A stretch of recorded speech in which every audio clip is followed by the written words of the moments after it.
Hey everyone, just a quick word before the video begins. After far too long of an absence, I've finally uploaded a brand new video to my second channel, Mr. Tomo Talks Games, this time looking at God of War Ragnarok. If you at all enjoy God of War or video games in general and you fancy listening to me talk about something else that I love, I'd really appreciate it if you took a look at the channel, maybe checked out that latest video, and even hit subscribe if you enjoy what you see.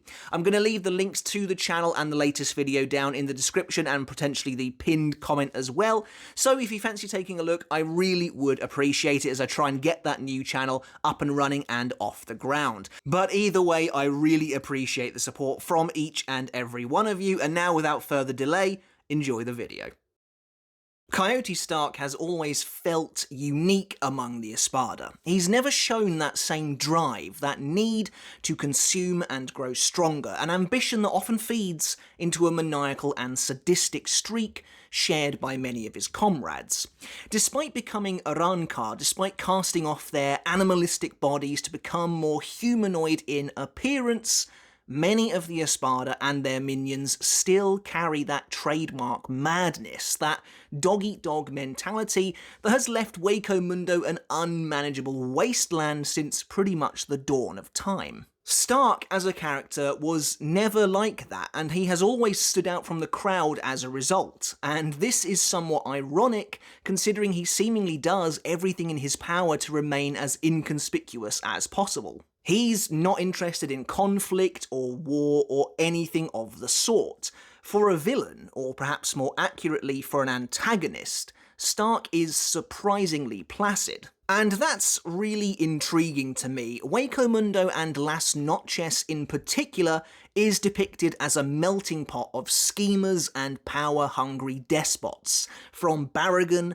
vying for his old throne again, scheming against Aizen and even planning to take his life when he gets the chance, to Neutra and Grimajo, desperate to quash those around them and prove themselves the strongest amongst a feral pack of wild dogs, essentially, to Aizen and Geen themselves, sitting at the top, yet never fully trusting each other, or anyone for that matter. It's fascinating then that one of the strongest warriors in Aizen's army, despite being surrounded by all of this, isn't interested in getting involved in any of the internal politicking of Las Noches at all. Starrk is simply grateful these people are around. Stark's backstory, for as short as it is, helps to forge the idea of who this guy really was. We learn what he lost, what he wanted to find, and how he finds it in the end, which helps build this vision in our heads of why he's doing what he does, why he fights alongside Aizen in the first place, despite Aizen's inherent cruelty that doesn't seem to quite jive with who Starrk appears to be on the surface. And so, in this video, I want to take a look at Starrk himself, particularly what glimpses into his backstory we actually get, and how it differs greatly from that of the other Espada. How, despite it feeling like, despite it being a tragic backstory, it's actually tinged with a hope that's uncharacteristic of Hollows, and how that hope takes on an unlikely form. To this end, I also want to take a look at Aizen's somewhat unique role in Stark's past, in his integration into this role as the Primera Espada, and how, unlike virtually all of his companions, Starrk was able to find a light in the darkness in the end. But before we get on with the video, guys, if you haven't hit subscribe yet, make sure to do that now for more Bleach content like this every single week. And if you enjoyed the video, make sure to give it a thumbs up as well to help support me and the channel. And if you want to take that support for me another step further, I do have a Patreon as well. And as always, I just want to say a massive shout out and an everlasting thank you to everyone currently supporting me over there on Patreon. I really do appreciate it. Let's begin by actually looking at Starrk and, by extension, Lillinet's backstory, as that's the core component to this video. In the final moments of his clash with Kyoraku, Starrk reflects on his journey so far. we see only fleeting shots of potentially a distant past where Stark and Lillinet were one being. This creature is never actually seen. The closest we come is a shot of their silhouettes in the moment they split apart and become two separate beings. But we know that this original creature had friends and allies at one point, but they all simply died by being in its presence. This is of course really quite intriguing stuff. From the image of the dead hollow, it's almost like it's been carved out of existence, like its very insides have been stolen away, like there's just nothing left inside what looks to be a shell of a creature. We've never really seen anything quite like this before. That Stark's original form was so very powerful, had such overwhelming reiatsu that nothing could survive being around him. Really, the closest we've come to that is with Aizen himself, whose surrounding reiatsu is so dense and crushing that it simply dissolves things in its vicinity. It makes me wonder, was the process of inadvertently killing its friends a slow burn, or did they die almost immediately? Because if it was immediate, it makes me wonder how they became friends and allies in the first place. It seems more likely to me that, much in the same way as Hitsugaya was slowly freezing his grandmother over time due to his overflowing uncontrolled reiatsu, Stark's original form was, over time, destroying his friends, and by the time they had all died, that's when the original form realised it was their doing. Honestly, this makes me wonder about the timeline of Stark's backstory in general. We know the original being split itself into two to escape its suffocating loneliness, creating both Stark and Lillinet. And we get to see the immediate aftermath of that split, which is cool. But after this, an undetermined amount of time later, we see Stark and Lillinet surrounded by literal mountains of hollow corpses. So, does this mean this scene takes place immediately after they split, and these corpses are left over from the work of the original being? Or are Stark and Lillinet still strong enough to simply go around killing weak hollows with their mere presence? I mulled over this in my Waco Mundo timeline video, and to me, it seems like this is meant to be at least some time after that initial split, due to the fact that Stark now looks slightly beaten up, or at least dirtied, compared to when we saw them after that first split, after their first meeting. Anyway, we see that upon splitting, the two of them immediately form a bond. Stark seems to realise that he is strong enough to do whatever he likes in the world of Waco Mundo, and takes Lillinet with him. Already, this is fairly unique. Of course, we've seen hollows, disparate hollows coming together before out of necessity on the sands of Waco Mundo, but this is a show of genuine compassion and camaraderie under the hollow sky, reflected in Lillinet's earnest smile. Sometime later, apparently after continuously killing hollows, Stark and Lillinet, looking a little worse for wear, would be approached by Aizen. And this is when things get truly interesting, and where the crux of our video's topic comes in. Aizen seems to approach Stark differently to how he does most interactions with other characters in the series, more openly. In the way he presents himself, his objectives.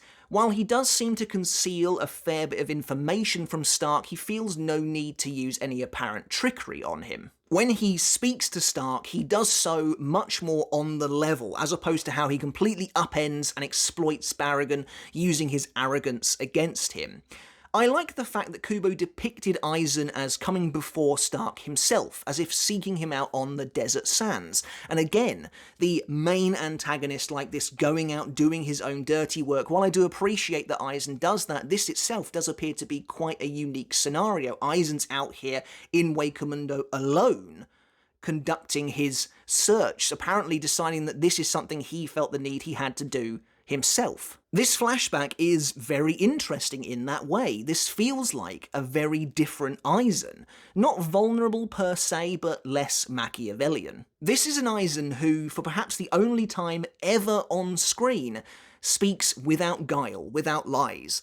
Aizen is unusually short with Stark, and their conversation is quite blunt and to the point, which again is very uncharacteristic of Aizen, who uses his words and his eloquent speeches to twist the minds of those he wants to control. Here, however, he simply presents the facts, admittedly in their most basic form, like I said, omitting certain points of information, but he's impressed with Stark and Lillinet, and he's looking for friends. Stark himself then assumes Aizen's power, to which Aizen merely shrugs it off, which again is very interesting, seeing Aizen being told how strong he appears to be, and yet apparently being unfazed by that.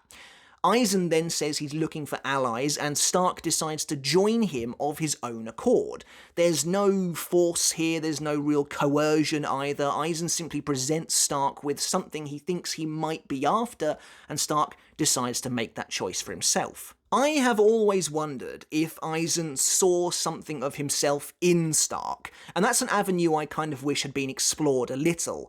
Now, Aizen has always come across and been portrayed as this unrelatable character, someone who sees himself as so far above everybody else that it is impossible to relate to him, but the similarities are undeniable.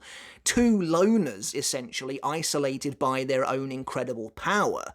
But where Aizen was content in manipulating and using people, pushing them away with his treachery, Stark wanted none of that. His goal, his outlook, was far simpler. It's possible Aizen saw Stark as something of an endgame for his plans. Again, as mentioned in my Waco Mundo timeline video based on Aizen's outfit, it's likely Stark was one of, if not the final member of the Espada to be recruited. The powerful prize Vasto Lord he had been using other lesser Espada like Neliel and Neutra to search for all this time. So Stark's backstory is deceptively simplistic, but I like the character interactions and just how weird and mysterious it all feels from that perspective. Although it's the last thing we see of this character before his death, it shows us how he was set up to be totally different from his soon-to-be comrades. And following on from that, what's so interesting about Stark, and we don't really learn this until the moment of his death, is that he is content. Completely so, and has been since the first moment we laid eyes on him. Unlike many of the Espada, unlike many of the villains in the story in general, Stark doesn't want for anything at this point. Where a lot of the Espada revel in their ambitions, Stark is almost the complete opposite. As we were privy to in his backstory, his main motivation was to find friends, to no longer be alone. When his allies used to collapse and die simply by being in his presence, it left him completely isolated. And even once he and Lillinet separated from their mysterious original form, it was still just the two of them together in that vast, black expanse of nothing. Loneliness and isolation are of course a major theme of Stark's character, even being his aspect of death. And so, when Aizen takes him in, ostensibly to be one of his top fighters, Stark doesn't really care why he's there or what is expected of him, he's just happy to be there at all. And so, unlike the other Espada, many of whom were taken in by promises of greater power and respect, Stark got what he wanted the moment he joined up with Aizen. Unlike many of the other Espada, or the other Arrancar for that matter, Aizen genuinely gives Stark hope. This is a rare example of how a relationship, an alliance with Aizen, has legitimately benefited one of the Arrancar in an emotional way. Stark feels a strong, heartfelt gratitude towards Aizen that is very real. All Stark wanted was friends as powerful as he was, friends that wouldn't simply die by being around him, and he gets that in spades by arriving at Las Noches. Yes, of course, the catch is he becomes part of an army, which does seem to conflict with his layabout attitude and his dislike of conflict in general, but all that tells us is just how much he values that which Aizen has given him. And so, throughout this backstory, we see just how unique Stark actually is in that he has what he was chasing, unlike virtually every other Hollow in existence. Starrk has often been seen as incredibly un-Hollow-like in nature, and this fact just compounds that idea even further. And this is something that Kubo continued to reinforce even in Starrk's death. Now, many people felt saddened by Starrk's death and by his portrayal overall. In many ways, he feels tragic. He exudes that kind of mournful lamentation that you might expect from someone who has experienced great loss or upset. But that's not really the case at all. Starrk feels like a tragic character because of the Espada. He is the most human. Unlike Baragon, who was a ranting, egotistical tyrant, or Harabel, who, let's face it, barely had any personality at all, Starrk was treated like a real person. Despite being an antagonist, despite having immense power, he had feelings and emotions alien to most of the Arrancar. When Baragon was killed, even though Baragon not only seemed to care very little for his comrades, but even derided Starrk's chances at leadership, Starrk fell into depression. It's an interesting turn of events because Starrk sees firsthand how little Aizen actually cares for the Espada after all. Has the man he put his faith in all this time just been using him like a tool too? Has it all been fake? Has it all been an illusion? Well, yes, he has, and I think Starrk realises that as well. He realises Aizen's ambition and that the Espadas were a means to an end.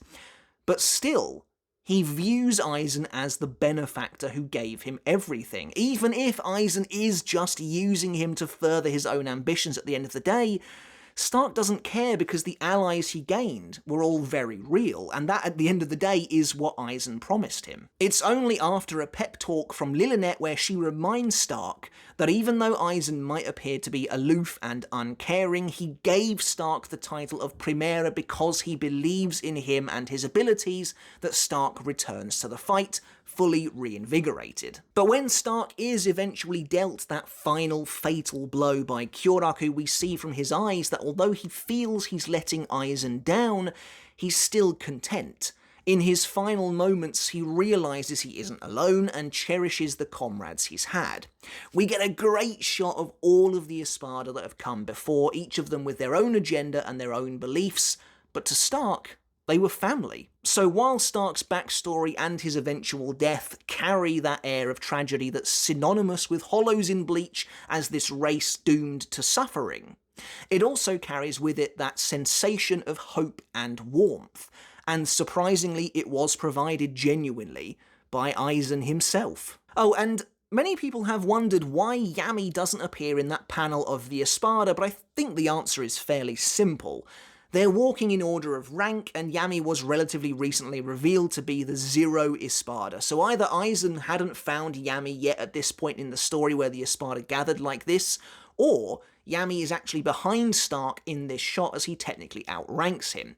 This, to be honest, could be taken from really any point in the story, but I like to imagine this is just before, just as they walk into the meeting room to have that meeting where they all come together for the first time. Some people have questioned the legitimacy of Starrk's position as a villain in the series, but I dispute that, no matter what his goals are.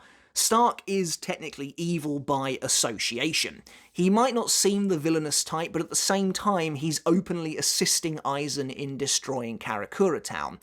Or at the very least, he isn't trying to stop it. He has no quarrel with the Soul Society, and he has no desire to see humans being killed. But superseding all of that, he feels he owes Aizen a debt, and so he's willing to help him achieve his goals no matter how nefarious they may be. That makes Starrk an interestingly amoral character from that perspective. He values his debt to Aizen over all else. It would be interesting, I think, to know exactly what he thought about Aizen's plan to wipe out Karakura, but we'll never know for sure. And yet, despite all this, Kubo seemed to at least realise he was portraying Starrk in a different, more human light to many of the other Espada who were more typically evil. Which is why in death, Kubo gives him that moment of clarity, Again, unlike Barrigan, who I feel is Stark's closest contemporary narratively and within the world of Bleach itself, who dies filled with hate and rage, unable to destroy the man who took everything from him, Stark falls to the ground at peace. So that's what makes Stark truly interesting to me, this lone wanderer who, unlike so many of his brethren, was actually able to find some kind of peace, some kind of light, and that light was genuinely provided to him by Aizen. His backstory, while short, is a great insight. Through that, we also got to see a tantalizingly different version of Aizen, one who was more straightforward, more plain spoken. It's very unlikely that Aizen ever saw Stark as anything near to an equal, but at the same time, I feel there's a definite respect there between the two. It doesn't feel maybe quite as one-sided as it does with the majority of other Espada and Arrancar. And unlike the other Espada, who seem trapped in their respective hellscapes, one way or another Stark has been content from the very start and found that unlikely spark of hope deep within the darkness. But that's it for the video, guys. I really hope you enjoyed it. Let me know in the comments below what you think of the character of Stark, how unique he is in comparison to the rest of the Espada in so many different ways. His, again, seemingly surprisingly unique relationship with Aizen just based on that small snippet we get to see in his backstory, and what you think of Stark's backstory in general. I'd love to hear your thoughts in the comments below. Was Stark different to the rest of the Espada? Was he content? Was he able to find what he was looking for? And how does that make you feel about his overall portrayal? I'd love to hear your thoughts down in the comments below. Make sure to hit subscribe if you haven't done already. I'm still trying to hit 200,000 subs by July, by the return of the Bleach anime, so I'd really appreciate any help in getting us there in that final push. But until next time, guys, I'll catch you later, and I'll see you then.